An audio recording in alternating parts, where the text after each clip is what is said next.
So guys, good morning! At early in the morning, proceed tayo sa True Point. At nakatuwaan nga nating i-training ang ating mga birdie. So ang ating mga youngsters ay ilalayo natin ng konti ng lipad dito sa ating baratang kulungan. At nang makita natin ang kanilang kakayahan.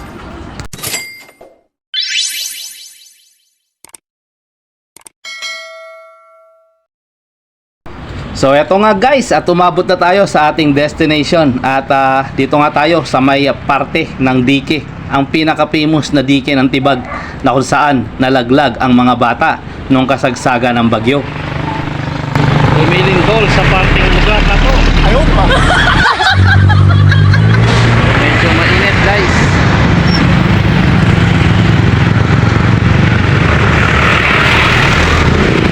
So yan na nga, at naka-position na ang ating mga birdie. Bubuksan na lang natin ang releasing ng ating training box, nang sa ganun ay makapagliwaliw na ang ating mga youngsters. So bahala na sila dyan, rumble na sila kung sila ba ay uuwi pa o dito natitira. So malapit lang naman ito. Ito na sila, nagkumahos!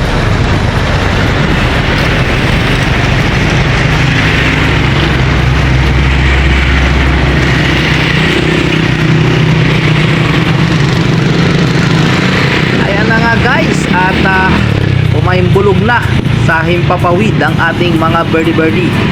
So dito natin masusukat ang ating mga youngsters kung may abilidad ba silang makauwi na sila lang.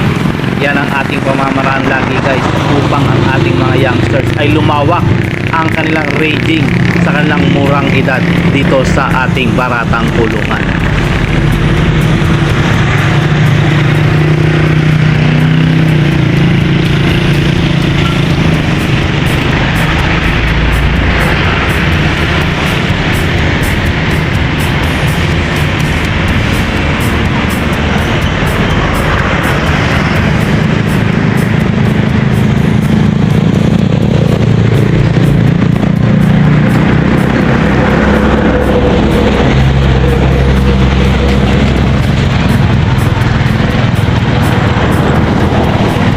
Sa ganyang ilipad ng ibon guys, talagang uuwian ka. So napakatayog at napakataas ng kanilang lipad, halos tumultok na lang. Kahit na magtagal yan sa ere na ganyang kataas, ayaw mo sa gusto, makikita nila ang lugar pabalik.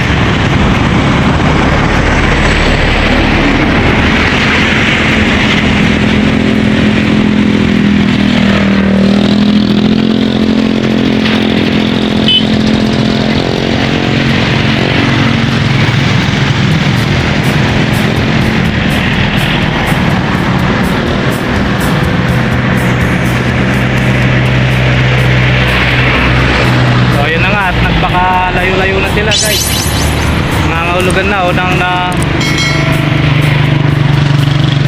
diretso na yung mga yan.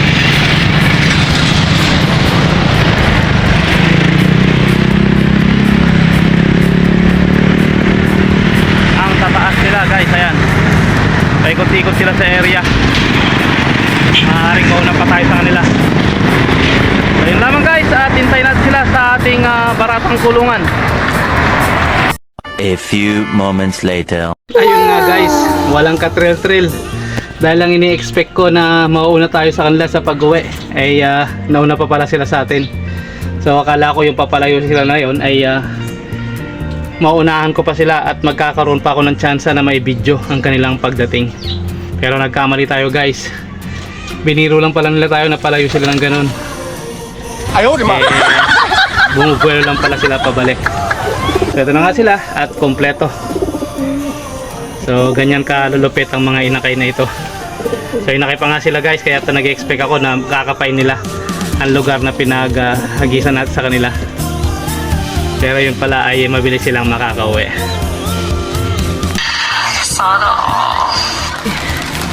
Anyway, good naman ang nangyari sa ating mga ibon, no? At higit sa lahat ay nasisilipan ko sila ng magandang performance para sa kanilang gagawin sa susunod na training natin. So self training nga lang ito, biglaan lang at wala sa forma talaga, wala sa plano. Kaya minabuti ng inyong lingkod na videoan sila Pero kasawayang palad nga, nauna pa silang umuwi sa atin dito sa ating Baratang Kulungan. So yun lamang guys, at maraming salamat sa inyong panonood sa ating mga Mumunti Vlog sa araw-araw. At ito ang inyong lingkod, The Finest World. Always choose to be happy and be courteous to others, and let the Lord God Almighty be the center of our life. Bye for now and God bless.